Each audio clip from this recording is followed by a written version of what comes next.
네, 안녕하세요. 저희가 돌아왔습니다. 돌아왔어요. 우리는 네. 항상 돌아옵니다. 네. 뭐 항상 조마조마하죠. 언제 네. 사라질지 몰라 이 방송은. 그렇지만 아직은 살아 있습니다. 네. 우리 그리고 뭐 이렇게 오프닝 하는 거 있잖아요. 그렇죠. 우리가 시그널을 만들었죠. 뭐죠? 뭐예요? 빨리 말씀해 주세요. 네. 저는 이제 제 역할만 할 거니까. 진짜 미래를 찾는 방송 리얼 퓨처. 아, 알겠습니다. 네, 사실 이걸 못 외워가지고 몇 번을 물어보고 겨우겨우 한번 해볼까요? 예. 가시죠.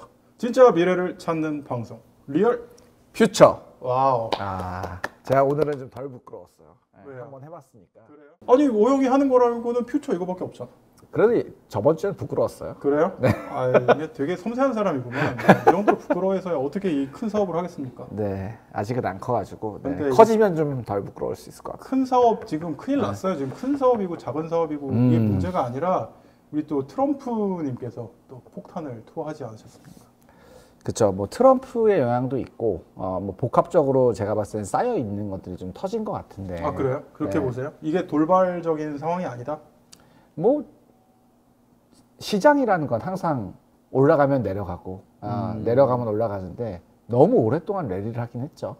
그게 뭐 전체 경제 사정을 실시간으로 진짜 경제 사정을 반영한다라고 사실 보기는 어려울 정도로 많이 랠리를 오랫동안 했었으니까 언젠가는 조정의 기간이 올 거라고 생각은 했는데 어떤 트리거를 통해 가지고 올 거냐가 문제였던 것 같고 뭐 거기에 굉장히 강력한 트리거가 이제 트럼프라는 그 절대적인 리더를 통해 관세왕. 가지고 네, 왔고 뭐 그게 이제 반영이 됐다. 근데 뭐 그게 뭐 천천히 반영이 되건 아니면 다른 트리거를 통해서 반영이 되건 언젠가는 한번 조정은 거쳐야 되는 거 아니었을까라는 생각은.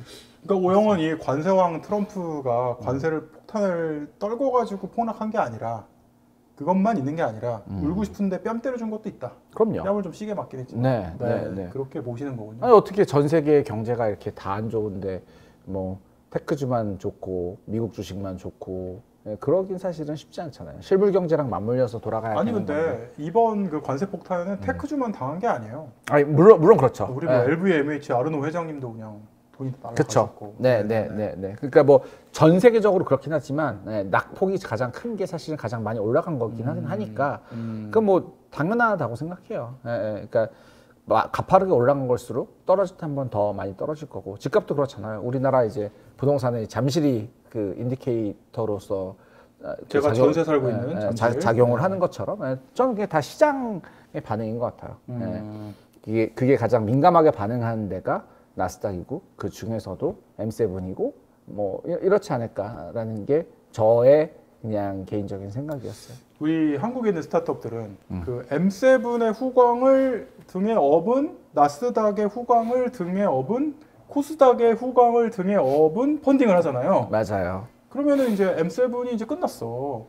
혹은 뭐 엔비디아는 이제 끝났어. AI 랠리는 끝이야. 그러면 그나마 투자가 되고 있던 섹터가 AI인데 무너지고 나스닥 무너지고 미국 VC들도 투자 안 하고 그러면 한국에 있는 회사들은 심지어 AI를 다루는 회사들도 투자받기 힘들어지는 거 아니에요? 지금 그냥 스냅샷으로 보면 약간 그렇게 볼 수도 있는데 저는 사실 그렇게 보진 않아요. 이게 사실은 이제 그 객관적인 시각이라기보다는 이제 주관적인 시각이기도 하고 퓨처플레이는 사실 스타트업과 혁신에 투자하는 회사인데 저희는 롱 온리 투자자란 말이에요. 롱이 아니면 죽음을 달라. 네, 그러니까 저희는 숏에 걸지 않아요. 그러니까 회사가 이제 떨어지는 거에 베팅을 하지 않는 그냥 기본적인 습성이 있는 회사이기 때문에. VC는 숏은 치지 않는 거지. 그렇죠. 그러니까 저희는 이제 떨어지는 거에는 베팅을 하지 않는 투자자이기 때문에 사실 조금 이게 객관적으로 보기 힘들 수 있어요. 주관적인 견해일 수 있지만 사실 펀더멘탈이 좋으면 언제든 혁신이 일어나는 거고 뭐 저희가 알아가지고 뭐 애플이 나왔나요? 알아가지고 엔비디아가 나왔나? 그렇지 않거든요.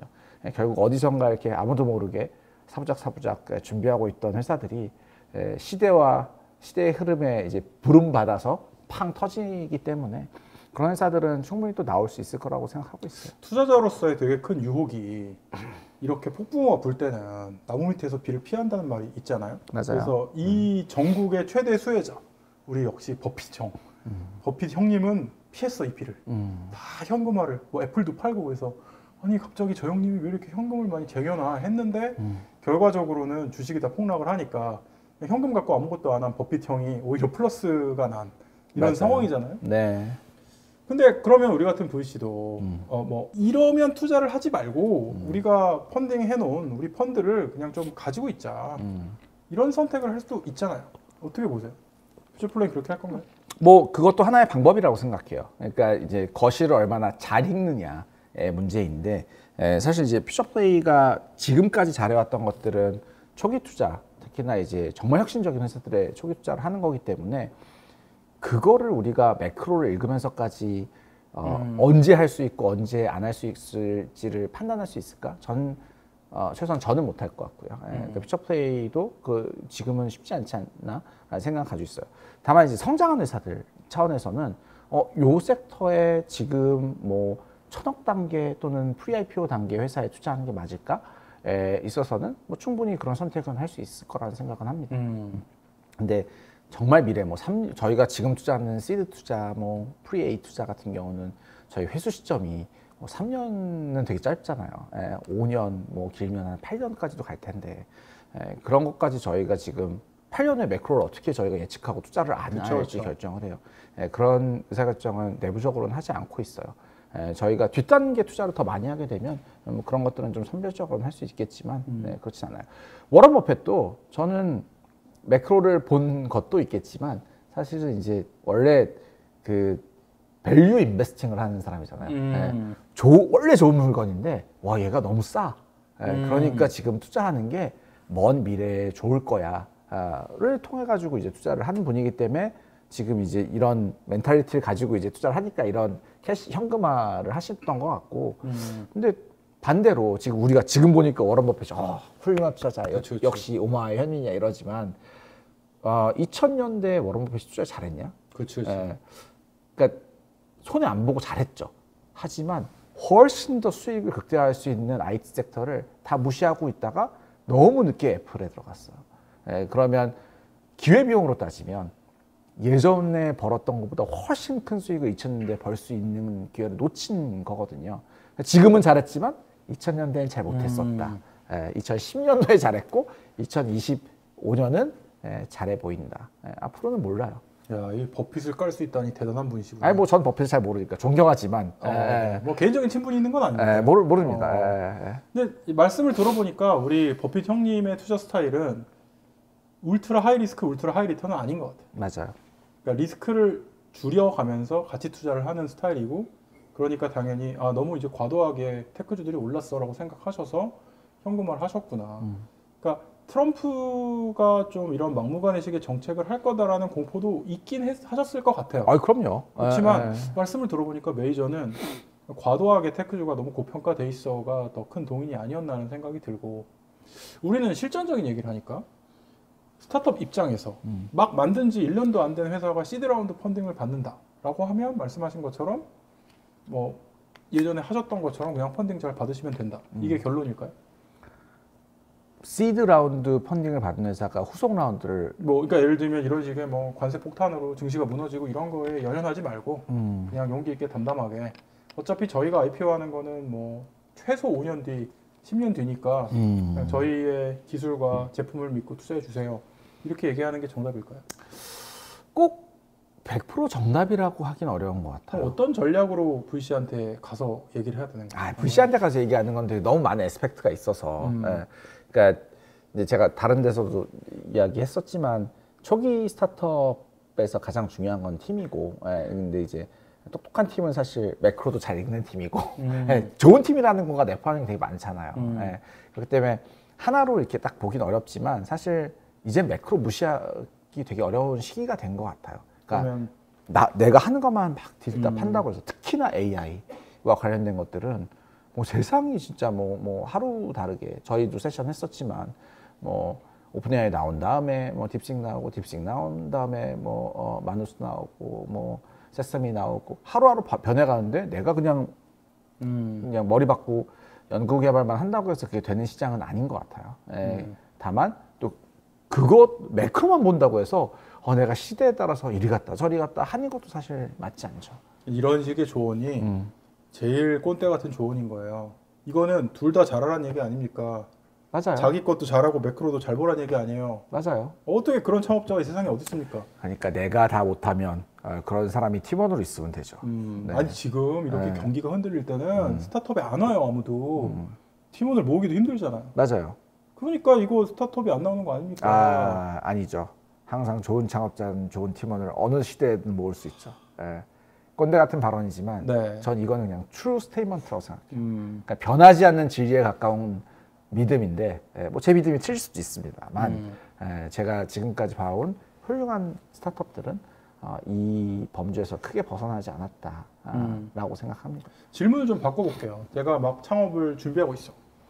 근데 내 친한 친구한테 가서 나랑 같이 우주를 정복해보자. 그러고 우리 팀에 들어와 이렇게 했어요. 근데 야 지금 증시 폭락하는 거 안 보여. 지금 움직일 때가 아니야. 나 지금 있는 이 대기업 직장에서 높은 연봉 받으면서 좀 있을래.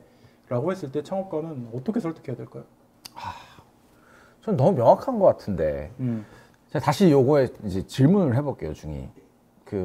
우리가 가지고 있는 가용할 수 있는 모든 것들 중에서 가장 이 귀한 게 뭐라고 생각하세요? 그건 시간이죠. 그렇죠. 네. 완전 동의해요. 네. 근데 지금 거시가 안 좋다고 하더라도 나의 가장 비싼 밸류인 시간이 흘러가고 있잖아요.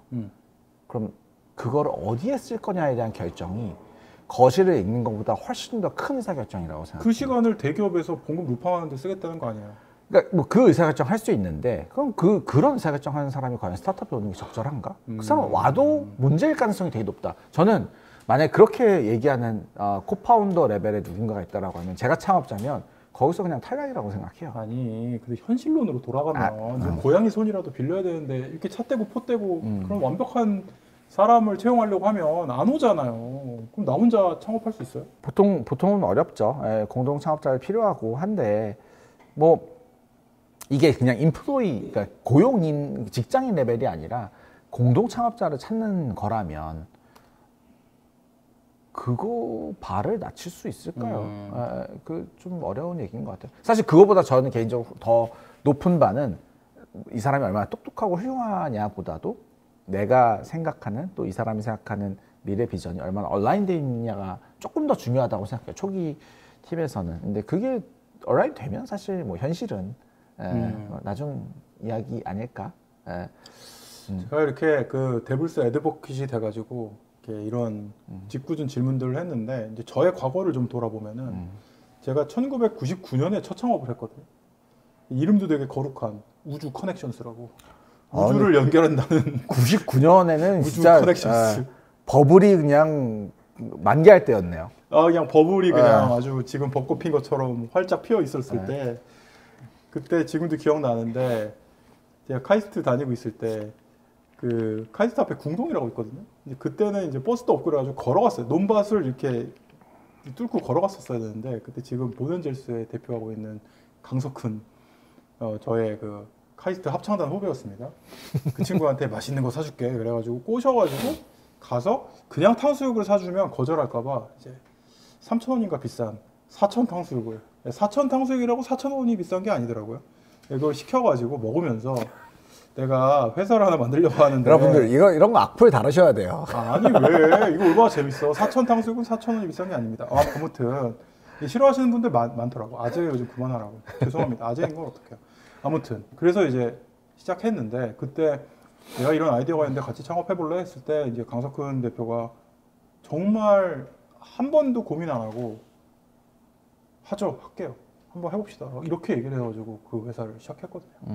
근데 그 뒤에 저희가 뭘 겪었냐면은 당연히 닷컴버블 겪었고 그 뒤에 또 경제 위기 겪었고 뭐 그러면서 제가 두 번째 창업을 했을 때 그 올라옥스를 했을 때는 2006년에 창업했는데 진짜 VC들 대부분 망하고 초기 투자를 하는 하우스가 거의 없던 그런 상황이었거든요. 그래서 신생이었던 진대재 장관님이 만든 스카이레이크 지금은 PE가 되셨지만 그때 VC를 할까 PE를 할까 고민하실 때 저희가 첫 투자자로서 거기도 처음 투자를 저희한테 하신 거고 저희도 첫 투자를 거기서 받은 건데 그랬던 기억이 나요. 그러니까 그런 되게 황무지였는데 왜 이 얘기를 하냐면 거시 경제가 무너지고 뭐 주가가 폭락하고 이런 게 하나도 기억이 안 나요. 관심의 바깥이었어. 왜냐면 나는 내 생존이 중요하고 내 펀딩이 중요하고 내가 한 명이라도 설득해서 끌고 오는 게 중요했기 때문에 뭐 내가 증권 투자를 하던 것도 아니었고 그래서 증시 폭락 이런 게 기억이 안 나거든요. 그러니까 어떻게 보면은 그게 되게 무식할 수 있는데 아까 얘기한 것처럼 뭐 매크로도 봐야 되고 이런 얘기 하셨지만 매크로 안 봐도 되는 거 아닌가? 무식하면 용감한 거잖아. 맞아요. 달려가면 되는 거 아니야? 무식한 것도 전 필요하다고 생각하는데 이제 시대가 많이 바뀐 것 같아요. 그러니까 이게 더 많은 창업자분들이 나오실 거라고 예상하지만 너무 빨리 변해서 이제 매크로를 보지 않고 나만의 길을 가다가는 자칫하면 내가 만든 모든 것들이 가치가 하나도 없는 일일 수 있어서 근데 그런 것들은 좀 조심해야 되는 상황에 처한 것 같아요. 그걸 가속화시킨 게 뭐 AI고 뭐 하드웨어면 로보틱스고 자동화고 뭐 이런 것 같아서 그런 건 좀 봐야 될 것 같아요. 그래서 저희가 이제 중이도 20대가 아니라 거의 뭐 이제 진짜 50대시잖아요. 그렇죠. 만으로도 50이 되었으니까. 네. 그러니까 50대가 되니까 이제 가진 것도 많으시고 지켜야 될 것도 많고 그러다 보니까 거시도 보고 막 이러시잖아요. 가진 것도 많고 지킬 것도 많은데 거시를 잘 안 봐요. 큰일이야. 아니 어쨌거나 지금 뭐 그 트럼프의 정책은 그럼 좀 다시 얘기로 돌아가서 도대체 스타트업들한테 어떤 영향을 미칠지 줄까? 또 그게 한국의 경제한테는 어떻게 영향을 미칠지에 대해서 생각을 해보셨는지 궁금해요. 이제 너무 분명한 건 이거죠. 한국 스타트업이 한국에서 뭔가를 하드웨어건 소프트웨어건 만들었을 때 가장 큰 시장은 미국이잖아요. 팔 때마다 관세가 붙는다고 하면 경쟁력이 떨어지겠죠. 안 그래도 이제 이런 뉴스가 많이 나오고 있잖아요. 한국 회사들이 이제 미국으로 플립을 많이 한다. 그게 이제 자본시장의 크기가 너무너무 천문학적으로 차이가 나기 때문이기도 한데, 그러니까 옛날에는 한국에서 VC한테 펀딩을 받는 게 내가 미국으로 건너가서 미국 VC한테 펀딩 받는 것보다 훨씬 쉬웠기 때문에 그 액수가 작더라도 오히려 곱해보면 확률적으로는 한국에서 펀딩 받는 게 훨씬 유리하다는 생각이 있었는데, 이제는 한국에서도 VC 펀딩 받기가 어렵고 특히 이제 대규모 펀딩 받기는 점점 더 어려워지니까 그럴 거면 그냥 짐 싸서 미국 가자 이런 생각들이 있었는데, 그게 어떻게 보면 더 가속화될 수도 있겠다는 생각도 들어요. 그러니까 그게 이제 트럼프의 노림수겠죠. 어떻게 보면은 그 전 세계가 일종의 조별 과제를 하는 거였잖아요. 야, 중국 너는 뭐 물건 만드는 거 하고, 뭐 미국 너는 뭐 소비하고, 뭐 한국 너는 뭐 요거 하고, 뭐 이런 식으로 나눠서 우리 지구촌이 잘 살게 해보자 였는데, 갑자기 트럼프 씨가 난 싫은데? 난 나만 애플 받을 건데? 그러고 그냥 조별 과제 하다가 갑자기 뛰쳐나간 거잖아요. 근데 결국 그거는 시장이 작아진다는 걸 의미하는 게 아닌가? 특히 이제 저는 한국은 더 골치가 아프다. 왜냐면 미국은 단일 시장으로 세계 최고의 시장이죠. 중국도 엄청나게 큰 시장으로 지금 부상하고 있어요. 유럽도 하나의 단일 시장이에요. 나머지 뭐 라틴 아메리카나 아프리카는 논외로 한다라고 하면 뭐 인도도 이머징하고 있지만 나름 큰 시장이에요. 근데 한국은 일본하고 같이 편을 먹으라고 하기도 좀 애매해요. 중국도 그렇고. 그러니까 최근에 굉장히 놀란 것 중에 하나가 온라인에서 되게 반중정서 같은 게 되게 컸잖아요. 근데 트럼프가 이렇게 폭탄을 딱 떨구니까 한중 일선을 잡아야 됩니다. 뭐 이런 얘기들이 댓글창을 되게 점령을 하더라고. 그만큼 사람들이 절박한 거지. 근데 결국 이런 경제 블록화는 가속화될 수밖에 없고, 국가 차원에서 경제 블록화를 하지 않아도 스타트업은 저는 선택을 좀 해야 될 것 같아요. 내가 메인 마켓을 어디로 볼 거냐, 일본이냐, 뭐 중국이냐, 미국이냐, 이거를 놓고 포석을 하지 않으면 이게 굉장히 많이 꼬일 것 같다. 특히 이제 하드웨어가 결부돼 있으면 지금 이건 인정해야 되는 거죠. 전 세계 어디든 우리가 제조를 맡길 수 있는 나라는 거의 중국밖에 없는데, 아니면 한국 내에서 생산을 하던가. 근데 한국 내에서 아무리 좋은 ODM을 찾아도 중국보다 싸게 만들기 어려워요. 그러면 중국에서 뭔가를 만들어서 그 높은 관세를 받고 혹은 갈등을 겪으면서 이걸 미국에 팔 수 있나? 뭐 이런 굉장히 복잡한 변수를 다뤄야 되는 상황이 왔다라고 봐요. 근데 그런 논리라면 사실 미국이 그냥 혼자만 흥하고 이제 전 세계 모든 국가나 시장들이 다 망해야 되는데 왜 미국까지 이렇게 같이 나쁜 영향을 받을까요? 왜 자해를 하냐고요? 뭐 트럼프는 자해라고 생각하지 않았을 것 같고. 아니 이런 거죠. 자해가 맞죠. 근데 한 번씩 다 자기도 한 번 찌르고 남도 막 한 번씩 다 찔렀을 때 자기가 피를 제일 적게 흘린다고 생각한 거죠. 그러니까 피를 안 흘릴 수는 없어. 근데 뭐 이거 많이 알려져 있는 거지만 미국 정부의 재정 적자 문제가 사실 제일 크죠. 그래서 이제 정말 일론 머스크를 동원해서 사람들을 자르고 이렇게 해서 한 1조 정도 절약을 하고, 그 다음에 1조 정도는 이런 관세 장벽 같은 걸로 또 해결을 하는 뭐 이런 전략. 그러면서 이제 환율 정책 같은 것도 강달러를 만들어가지고 이걸 가지고, 그러니까 예를 들면 달러가 굉장히 강해졌다고 생각하면 관세를 부담하더라도 물건값은 이론적으로 안 올릴 수 있죠. 네. 뭐 그런 거를 노리는 게 아니냐는 평가들이 있어요. 근데 이 와중에 지금 미국 증시도 무너졌지만 또 미국은 굉장히 많은 서민들이 뭐 펀드를 통해서건 아니면 직접 투자건 주식 자산을 되게 많이 갖고 있잖아요. 근데 그런 나라임에도 불구하고 이렇게 자해를 한 거는 우리도 피를 흘리지만 안 흘릴 수 없다. 이 정도 피를 안 흘리고서는 우리가 뭔가 재정 건전성을 가져올 수 없다는 판단이 있어서가 아니었을까라는 설이 있고, 트럼프가 그렇게까지 똑똑하고 계산한 것 같지 않다는 설도 있고 모르겠습니다. 제가 뭐 트럼프 마음을 알 수는 없죠. 근데 이제 그 미국이 이제 관세를 해외에 이제 부과를 많이 하면서 결국은 특정 기업들이 이제 그냥 미국으로 들어오게 할 수밖에 없는 이제 거를 만드는 거고, 그러면 미국만 처음 제조부터 소프트웨어까지 다 처음부터 끝까지 만드는 나라가 되는 걸 이제 상상했을 거라는 생각이 드는데, 왜냐하면 법인세는 계속해서 낮춰주고 있으니까, 그러니까 여러 가지 리쇼어링을 다시 할 수 있는 어떤 인센티브는 주고 외부에서 뭘 가지고 오는 거에 있어서는 계속해서 디스어드밴티지 주고 있으니까 그렇죠. 그 메시지는 굉장히 명확한데, 그러면은 저는 약간 상식적으로 이렇게 미국에 있는 회사들의 주가가 이렇게 내려가는 게 약간은 이해가 안 된다라는 측면이 있고, 단기적으로 그런데 장기적으로 바운스백 한다고 믿는 거죠. 그럴 수도 있겠네요. 예. 그러면은 한국에 있는 기업들은 미국에 사업하려면 이제 미국 가야 되겠네요.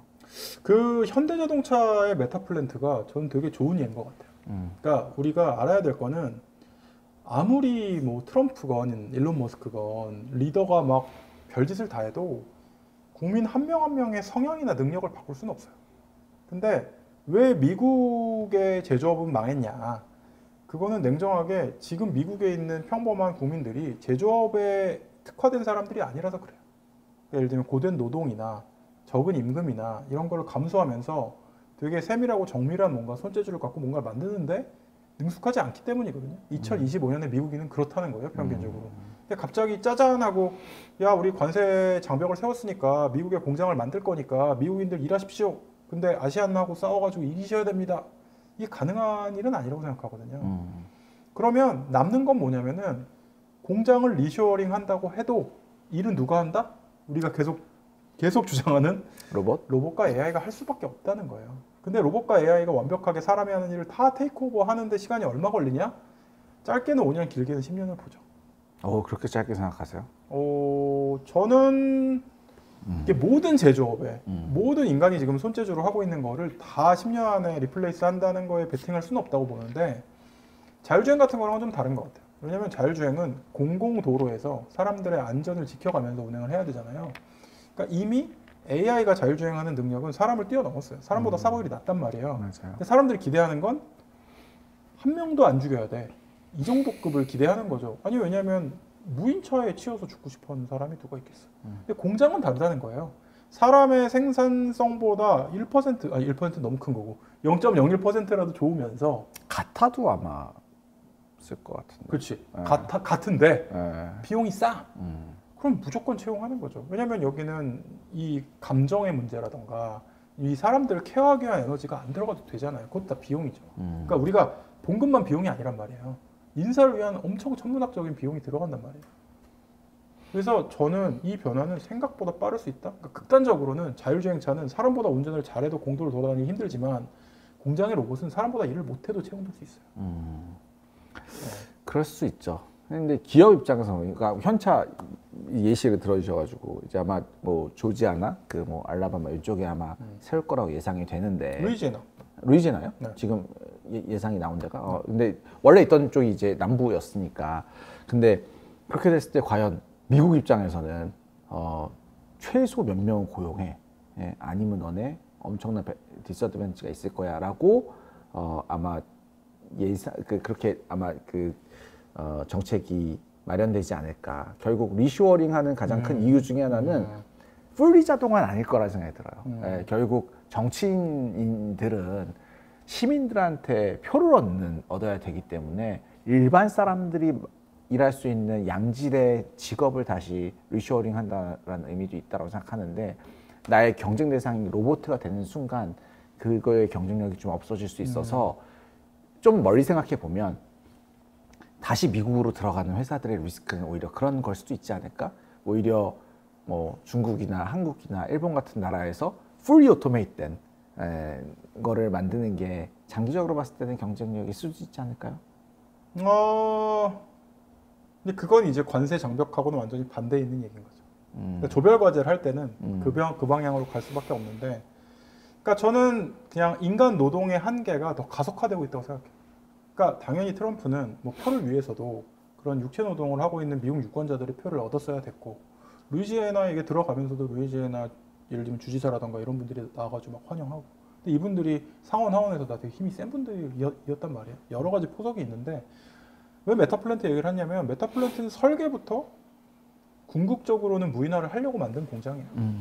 그리고 뭐 암암리 알려져 있는 거지만 지금 테슬라의 자동차의 미국 생산품하고 중국 생산품의 퀄리티 차이가 굉장히 커요. 이건 어쩔 수가 없는 거죠. 뭐가 더 좋아요? 당연히 중국이 훨씬 좋죠. 그래요? 그러니까 테슬라를 사려는 사람들은 이거 중국 생산이라는 걸 물어보고 사는 정도로. 아, 그래요? 네.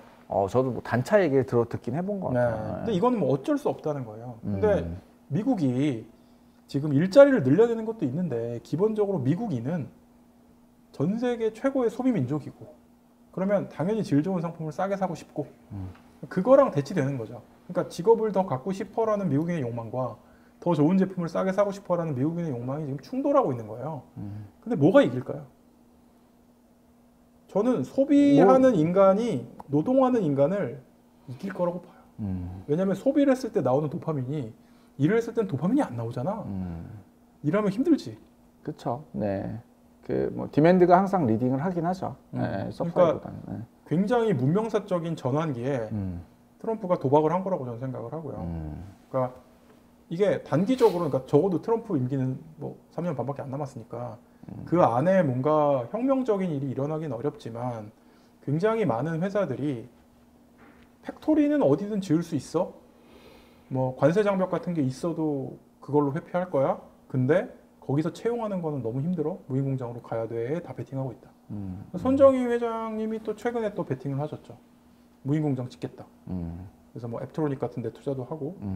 그래서 여기에 그 스타게이트 프로젝트보다 돈을 더 넣겠다고 했어요. 그래서 저는 이게 그냥 이네비터블한 피할 수 없는 미래가 아닌가라고 생각을 하고 그 중간에 약간의 눈속임이 있겠죠. 미국에 공장을 유치했으니까 이렇게 직업을 많이 늘렸습니다. 잡을 이렇게 많이 늘렸습니다라고 선언하겠지만 장기적으로는 그 사람을 많이 채용하는 장밋빛 미래처럼 보였던 공장이 다 무인화로 결착되지 않을까. 그럼 이제 투자자들이 계속 미장에 남아 있겠네요. 네. 국작으로 다시 돌아오지 않겠네.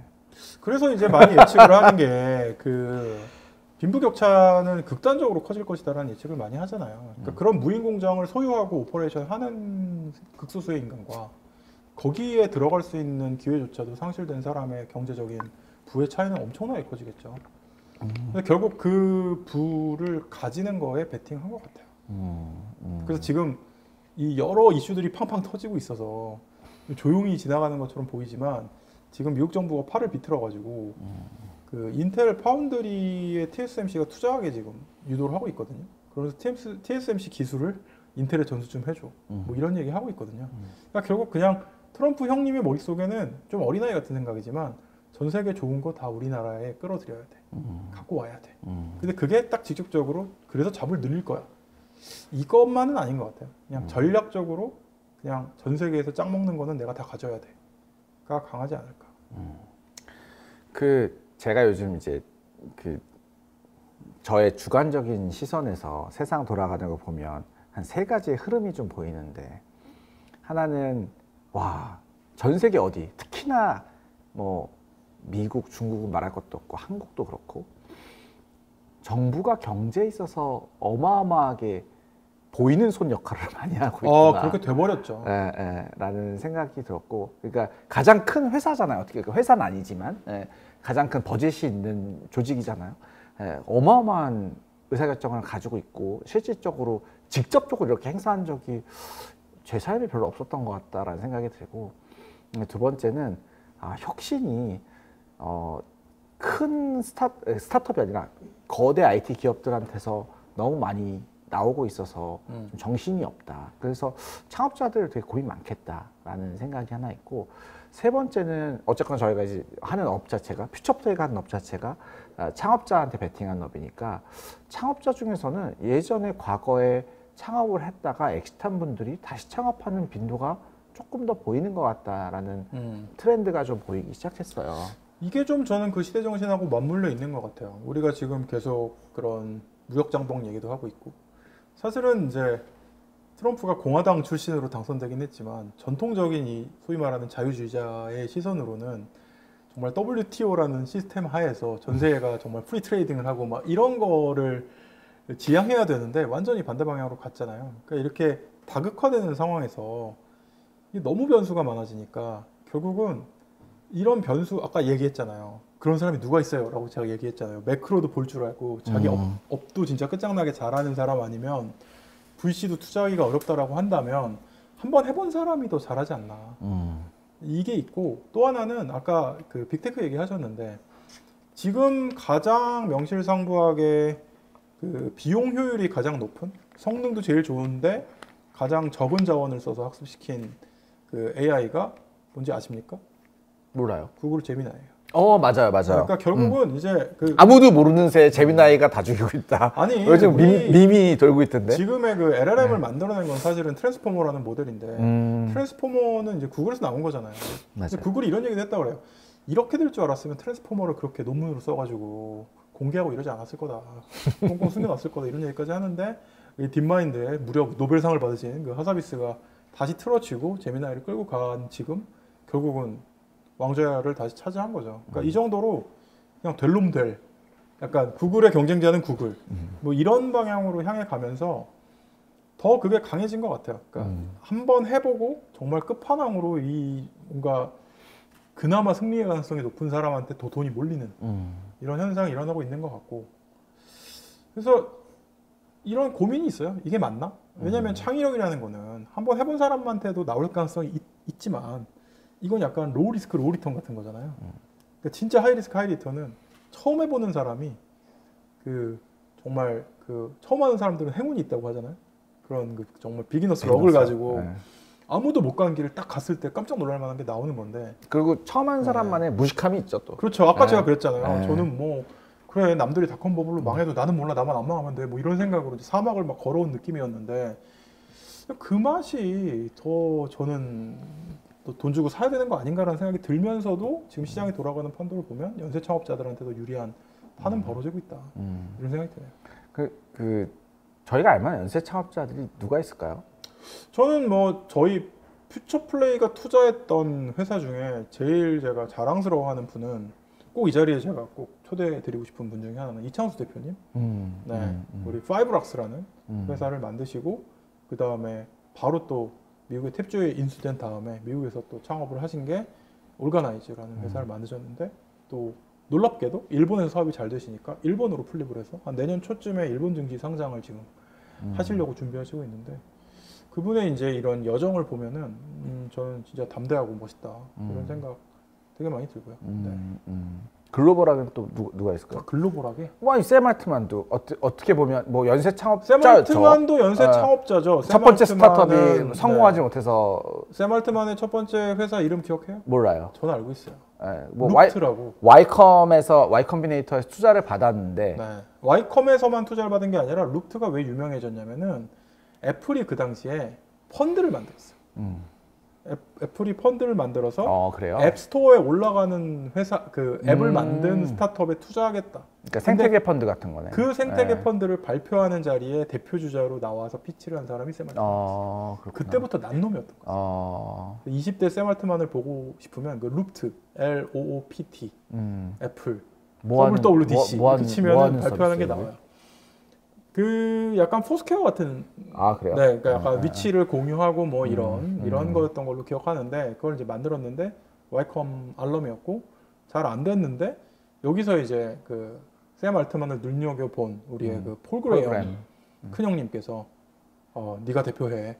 그러고 이제 딱 자리를 주셔서 Y 컴비네이터 대표를 하다가 이제 오픈 AI를 만든.